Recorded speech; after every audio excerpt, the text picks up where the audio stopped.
तो टोटल आपके पास कितने इक्वेशन है? 5. ठीक है. Now these are the 5 Einstein's equations of photoelectric effect from the second equation. Second equation देखो.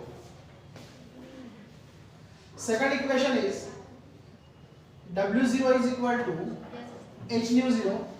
W0 is called as the work function, h is called as the Planck's constant, and nu 0 is called as the threshold frequency, where h is constant, and therefore this work function is directly proportional to threshold frequency. ठीक है. अब आप मुझे बताओ, आपके पास में एक copper plate है और एक आयरन प्लेट है. ठीक है. आप लोग इस सरफेस पर लाइट को इंसिडेंट करोगे और ये सेकंड सरफेस पर लाइट को इंसिडेंट करोगे. ठीक है. तो फर्स्ट सरफेस और सेकंड सरफेस जो है वो दोनों अलग अलग मटेरियल के बने हैं. तो मुझे बताओ, दोनों में से इलेक्ट्रॉन को फ्री करने के लिए लगने वाला एनर्जी सेम होगा क्या? नहीं होगा. इसका मतलब अब मुझे बताओ कि दोनों सरफेस के लिए थ्रेशोल्ड फ्रीक्वेंसी सेम होगा क्या? नहीं होगा. अगर थ्रेशोल्ड फ्रीक्वेंसी सेम नहीं है तो वर्क फंक्शन सेम होगा क्या? नहीं होगा. That means we can say that work function is different for different material. This is the characteristic of photoelectric effect. ये photoelectric effect का characteristic हो गया. इसी से आप लोग एक और characteristic बना सकते हो. Work function is directly proportional to threshold frequency.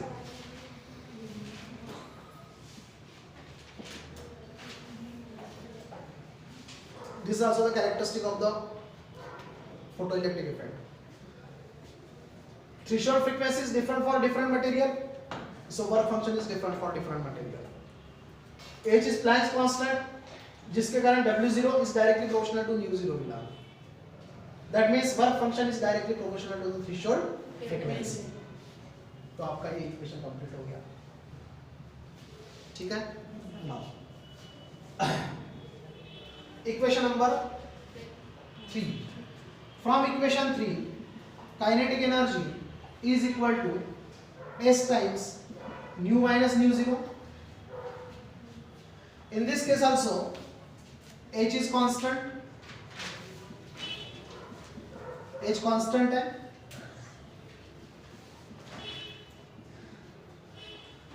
This is called as incident frequency and this is called as the threshold frequency. आप लोग लाइट को इंसिडेंट कर रहे हो जिसका फ्रीक्वेंसी न्यू है. ठीक है. अगर मैं ऐसे लाइट को इंसिडेंट कर रहा हूं जिसका frequency less than threshold frequency है. थ्रेशोल्ड फ्रीक्वेंसी लाइट का नहीं होता. थ्रेशोल्ड फ्रीक्वेंसी डिपेंड करता है उस मटेरियल के ऊपर. अभी आपने बोला कॉपर और आयरन दोनों में थ्रेशोल्ड फ्रीक्वेंसी अलग रहेगा, मतलब किसके ऊपर डिपेंड हुआ? वो मटेरियल के ऊपर.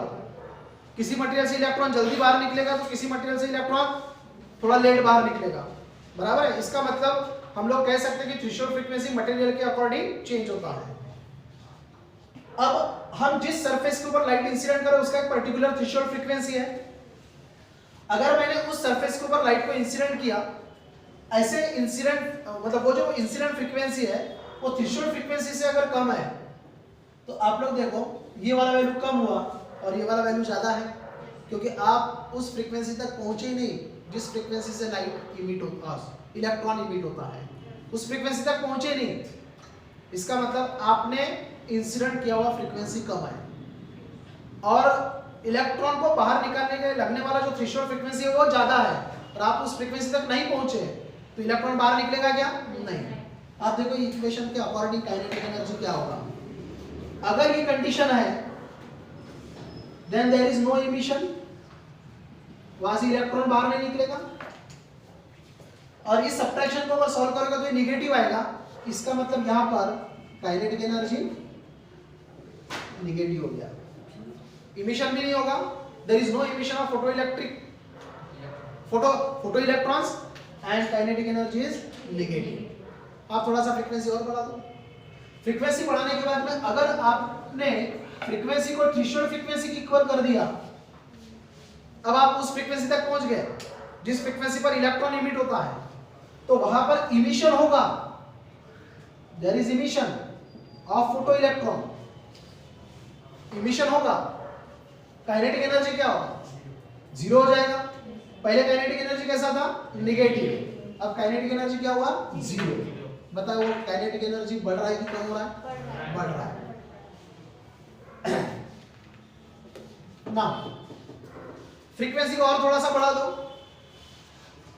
जैसे आप फ्रीक्वेंसी को बढ़ाओगे, अब बताओ incident frequency is greater than threshold frequency, emission होगा कि नहीं होगा, होगा, इमिशन होगा, ठीक है। And what about the kinetic energy, positive होगा, इसका मतलब काइनेटिक एनर्जी बढ़ रहा है, ठीक है। काइनेटिक एनर्जी कैसे बढ़ रहा है, जैसे जैसे आप लोग फ्रीक्वेंसी को बढ़ाते जा रहे हैं। जब इंसिडेंट फ्रीक्वेंसी कम तो काइनेटिक एनर्जी निगेटिव, जब इंसिडेंट फ्रीक्वेंसी थ्रेशोल्ड फ्रीक्वेंसी के इक्वल है तो काइनेटिक एनर्जी जीरो, जब इंसिडेंट फ्रीक्वेंसी थ्रेशोल्ड फ्रीक्वेंसी से ज्यादा है तो उसका kinetic energy positive. What is the relation between this frequency and kinetic energy, both are directly proportional to each other. जैसे जैसे फ्रीक्वेंसी बढ़ रहा है वैसे वैसे काइनेटिक एनर्जी भी बढ़ रहा है। And this is the next characteristic, kinetic energy of photoelectrons is directly proportional to frequency of incident light or incident frequency, and this is the characteristic of photoelectric effect। ये characteristic हो गया। तो यहां से आपको एक कैरेक्टरिस्टिक मिल गया, यहां से हमने दो कैरेक्टरिस्टिक निकाले, यहां पर एक कैरेक्टरिस्टिक निकाला, आपके तीन कैरेक्टरिस्टिक यहां पर हो गए। नाउ इक्वेशन नंबर 4, ये क्लियर है, किसी को डाउट है इसमें?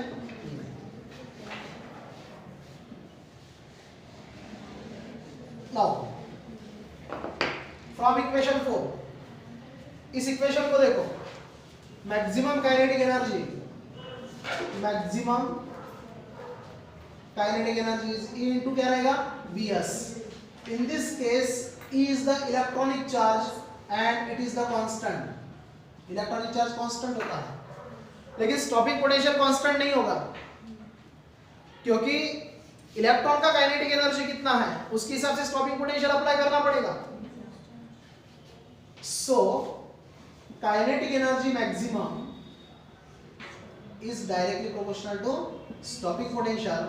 So next characteristic is maximum kinetic energy of photoelectrons is directly proportional to the stopping potential. This is the fourth characteristic. This is the fourth characteristic. From equation 2 we got two characteristic, from equation 3 we got one characteristic, and from equation 4 one characteristic. Total characteristic कितने हो गए, 4. Now last equation, equation number 5, A into Vs is equal to S times nu minus nu 0. Again this is constant, this is constant, this is also constant, electronic charge ये भी constant है। तो इस equation में E और H तो constant हो गए। अगर मैं एक सिंगल सरफेस लेता हूं, मतलब सरफेस को चेंज नहीं कर रहा हूं, जहां से इलेक्ट्रॉन को इमिट करना है, तो इसका मतलब ये भी कांस्टेंट हो गया, ठीक है। तो इलेक्ट्रॉनिक चार्ज कांस्टेंट हो गया, प्लैंक्स कांस्टेंट तो है ही, और अगर आप एक ही सरफेस ले रहे हो, सरफेस को अगर चेंज नहीं करोगे, उसी सरफेस से आपको अगर इलेक्ट्रॉन निकालने हैं, तो इसका मतलब थ्रेशोल्ड फ्रीक्वेंसी सेम होगा, तो ये भी सेम हो गया। मतलब अब बचे कौन से, एक बच गया स्टॉपिंग पोटेंशियल, दूसरा बच गया फ्रीक्वेंसी। क्या ये कांस्टेंट हो सकता है? नहीं। आप जैसे जैसे यहाँ पर स्टॉपिंग पोटेंशियल चेंज करोगे, वैसे वैसे आपको फ्रीक्वेंसी चेंज करना पड़ेगा। या फिर हम डायरेक्टली ये बोल सकते हैं कि आप न्यू को चेंज करोगे, न्यू को बढ़ाओगे तो काइनेटिक एनर्जी बढ़ेगा, और काइनेटिक एनर्जी अगर बढ़ता है तो स्टॉपिंग पोटेंशियल बढ़ेगा। मतलब सीधी सी बात यह है कि अगर किसी के पास में मैक्सिमम काइनेटिक एनर्जी है किसी इलेक्ट्रॉन के पास, तो आपको किसको बढ़ाना पड़ेगा? Stopping potential. बराबर है, स्टॉपिंग पोटेंशियल को बढ़ाना पड़ेगा, क्योंकि काइनेटिक एनर्जी बढ़ चुका है। और काइनेटिक एनर्जी कब बढ़ता है? जब वहां पर फ्रीक्वेंसी बढ़ता है। बिना फ्रीक्वेंसी के काइनेटिक एनर्जी बढ़ सकता है क्या? नहीं। स्टॉपिंग पोटेंशियल तक, थ्रेशोल्ड फ्रीक्वेंसी तक सिर्फ इलेक्ट्रॉन इमिट होता है। इलेक्ट्रॉन को काइनेटिक एनर्जी अगर प्रोवाइड करना है तो आपको फ्रीक्वेंसी को बढ़ाना पड़ेगा। आप जितनी ज्यादा फ्रीक्वेंसी बढ़ाओगे उतना काइनेटिक एनर्जी बढ़ेगा। इसका मतलब फ्रीक्वेंसी बढ़ने से काइनेटिक एनर्जी बढ़ चुका है, फोटो इलेक्ट्रॉन का काइनेटिक एनर्जी बढ़ चुका है, जिसके कारण हमें किसको बढ़ाना पड़ रहा है? Stopping potential. तो आपने अभी रिलेशन काइनेटिक एनर्जी और स्टॉपिंग पोटेंशियल के बीच में बता चुके हैं। अब मैं रिलेशन यहाँ पर बताऊंगा फ्रीक्वेंसी और stopping potential. In this case also these two are, that means this frequency and stopping potential both are directly proportional to each other.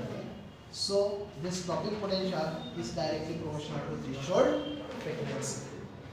The stopping potential is directly proportional to, not threshold frequency, this stopping potential is directly proportional to frequency of incident light, and this is the fifth characteristic. Stopping potential is directly proportional to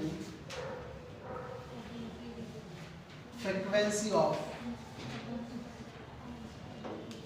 incident light, and this is the fifth characteristic. ये fifth characteristic है। Sixth characteristic कौन सा होगा? क्योंकि question 3 marks के लिए भी आ सकता है, तो फिर आपको सिक्स्थ कैरेक्टरिस्टिक लिखना है। Photo electric effect is an instantaneous process. आपको जैसे अभी मैंने बताया कि ये सरफेस है और इस सरफेस पर लाइट इंसिडेंट हुआ, पूरी कंडीशन आपने सेटिस्फाई की, new is greater than mu zero, electron emit होगा, करंट भी मिलेगा। कब तक? जब तक ये लाइट इंसिडेंट हो रहा है। समझे? आप जैसे ही लाइट को बंद करोगे, मतलब यहाँ पर जो लाइट इंसिडेंट हो रहा है उसको बंद करोगे, वैसे ही माइक्रोमीटर जीरो डिफ्लेक्शन बताएगा। जैसी लाइट इंसिडेंट होगा वैसे ही उधर डिफ्लेक्शन मिलेगा। ऐसा नहीं कि लाइट इंसिडेंट होने के बाद में थोड़ी देर के बाद डिफ्लेक्शन मिलेगा, ऐसा नहीं। जैसी लाइट इंसिडेंट हुआ एज अर्ली एज पॉसिबल आपको डिफ्लेक्शन मिलेगा। जैसे लाइट कट हो गया वैसे वो जीरो डिफ्लेक्शन होगा। That means we can say that this photoelectric effect is an instantaneous process, and this is the sixth characteristic of photoelectric effect. Any doubt?